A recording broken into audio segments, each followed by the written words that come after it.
Well, hello, everybody. Colter Nuanez, Skyline Sports, SkylineSportsMT.com. New edition here. We're doing a bunch of YouTube content for you. Hopefully you're enjoying it. Sometimes during this time of year, during the fall, football overwhelms and overshadows everything. But there's all sorts of other fall sports going along right now at the collegiate level, at the Big Sky Conference level, and at Montana and Montana State. So we're going to take a look around all of those sports, the fall sports that are currently going on right now at the two Division I universities here in Montana that are not football. So we'll start with cross country because there is one team that we're covering at this current moment that's ranked in the top 25 in the country, and I'm not talking about in the FCS. Very worthy rankings in the FCS for the Grizz football team at number 2 and Montana State's football team at number 4. But the Bobcat men cross country team is ranked number 22 in the United States of America, all of Division I. Incredibly impressive. I think it's the first time they've been in the top 25 in 2 decades plus. They, to my knowledge, are the only top 25 team from the Big Sky other than Northern Arizona, who's a national power, a true national championship contending cross-country team. So Montana State's men on the cross-country track, very, very good. A couple other things to know about Bobcat track and field. The women are also very competitive. They are currently ranked number 9 in the West region, which is the top of any Big Sky Conference squad.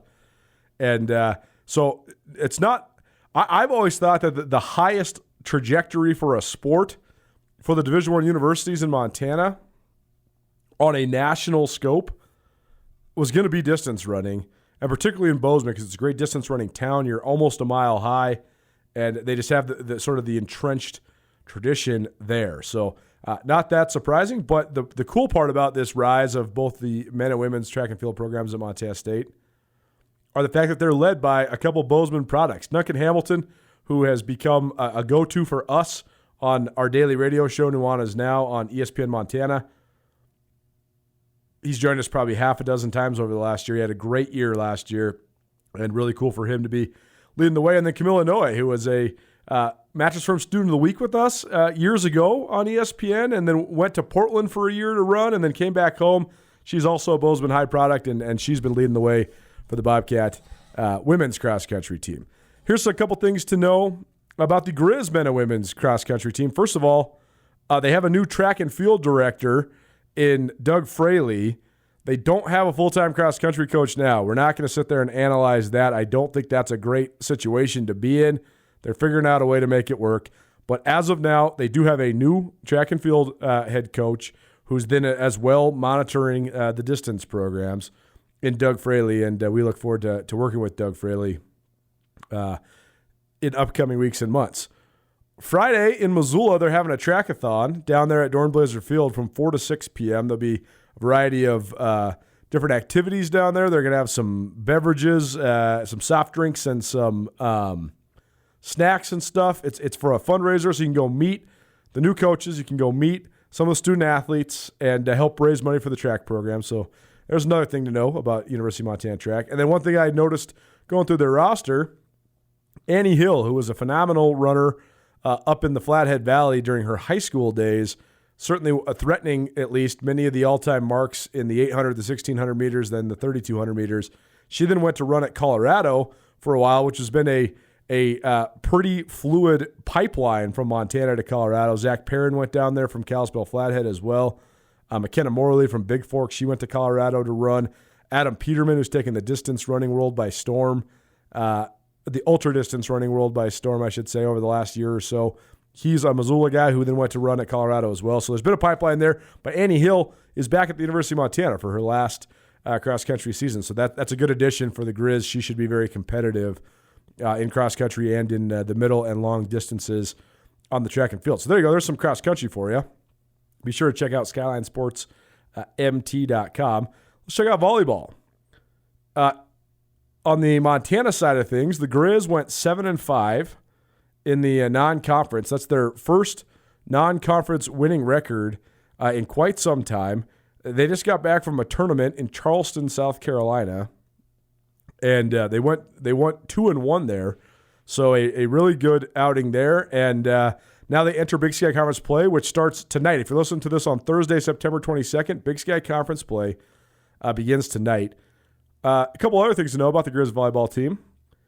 Carly Anderson, who is Montana's outstanding setter, she is a junior from Mississauga, Ontario. They've had a great deal of success recruiting from Canada. Even when I was in college, when Jerry Wagner was the head coach, they recruited a lot of Canadian girls.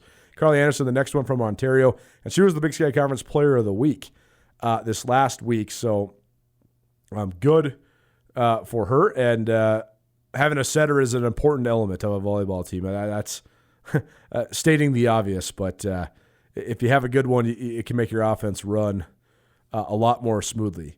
Sabrina Moreno is also a stalwart on the team. She's a super senior there for the Grizz volleyball team. She's a Missoula product. She's from Missoula Sentinel, and she's their top libero. And I know that she was deciding between if she was going to come back or not, and she decided to come back. So that's a good boost for the Grizz volleyball team. And then Paige Clark, who's a sophomore from Idaho. She's been their top outside hitter so far this year, leads the team in kills and kill percentage. So the Grizz volleyball team off to a good start. On the Montana State side of volleyball, Daniel Jones, who's an affable and very likable head coach, last we heard is on a leave of absence. No real reason given for that, but and I have not heard if he's returned yet, but they put out a press release that he was on a leave of absence, so hopefully he gets things straightened out. Leon Costello, the athletic director, said that he was in full support of Daniel Jones and getting his life straightened out. So that's that. It's worth noting. During the non-conference, the Cats went 4-8, played a pretty tough schedule.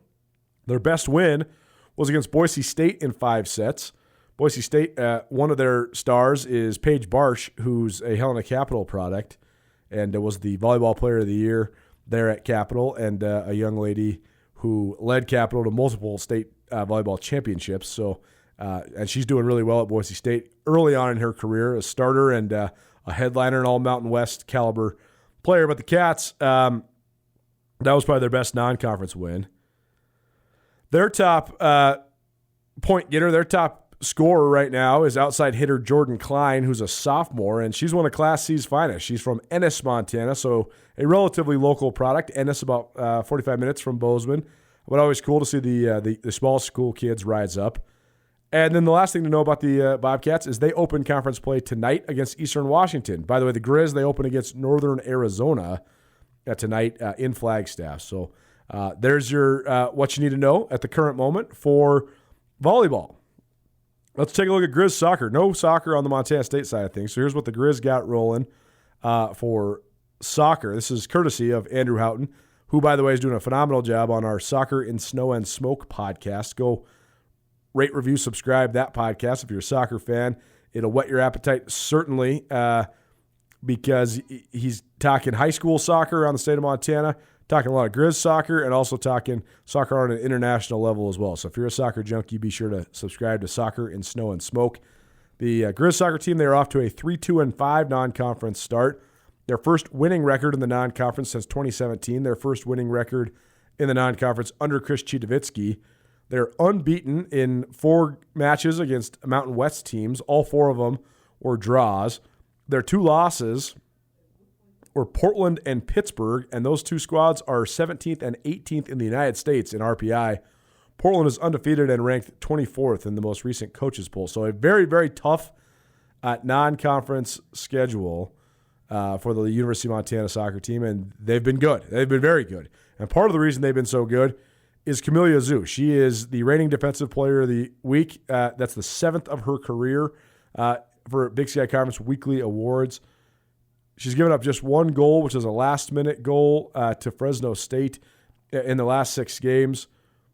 Their defense has been outstanding, as it is trademarked under Chris Chidovitsky, and they've done it despite missing starting right back Allie Henriksen for most of the run, and they've also done it despite missing Henriksen's main backup, Molly Corey, for most of it as well. So Grizz have been very good on defense on the pitch. And Zhu, she is tied for 4th in the country with 6 shutouts. That's 2nd in the conference between Idaho's Kira Whitty.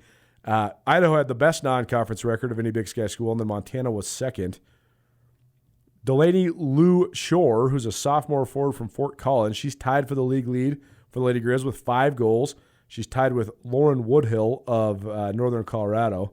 Mesa Walters, who's a junior transfer from New Mexico, who's originally from Billings. She leads the Big Sky Conference right now with 5 assists. And Ava Samuelson, who's a sophomore fullback from Louisville. Louisville is how it's pronounced. Excuse me. I was thinking of Louisville, Kentucky, but Louisville, Colorado.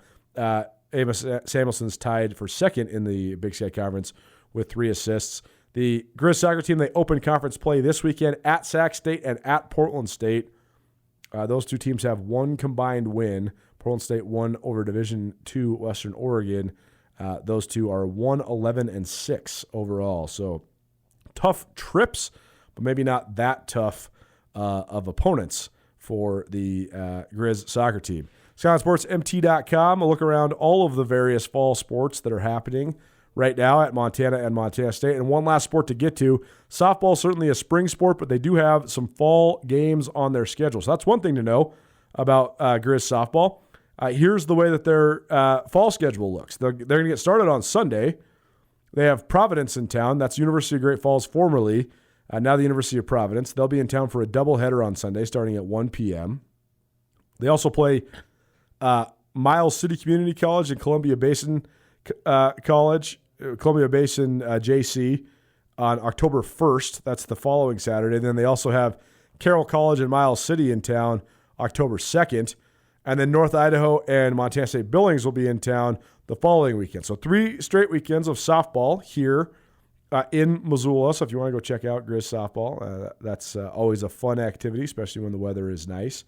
A couple other things to note about this squad. First, for the first time in several years, they are looking to replace the Big Sky Conference most valuable player. Megan McGrath has graduated, and she was phenomenal last year. Led the league in home runs, was just lights out in a variety of different ways, both offensively and defensively as a shortstop. So where do they find firepower in their offense? That'll be an interesting storyline for this squad. And also, who's going to be the ace on the bump? Allie Brock is back. She is a junior. Dana Butterfield's back. She is a sophomore. And then they also added Grace Hegeli, who's a 6-foot freshman from Redmond, Washington. And so we'll see who's the main ace on the bump. And that's always such a key element in the softball world. And then the last factoid about the Grizz softball team, Delaney Colburn is back on the staff. Delaney Colburn, widely considered one of the great players in the short history of Grizz softball. She graduated in 2018 as the program's career leader in games started, at-bats, runs scored, hits, doubles, home runs, RBI, total bases, and walks. So we'll see if she can be an influx of energy for the Grizz softball team. There you go. So your look around fall sports. We'll be doing this once every couple weeks, maybe even once a week. We'll see. But that's what you need to know. The non-conference basically over for most of fall sports, and a lot of great athletes at both Montana schools competing. So stay tuned. We'll have more of these and more YouTube content for you. Overall, keep on checking out SkylineSportsMT.com, and please subscribe to our YouTube channel and our Big Sky Breakdown podcast. We appreciate you tuning in.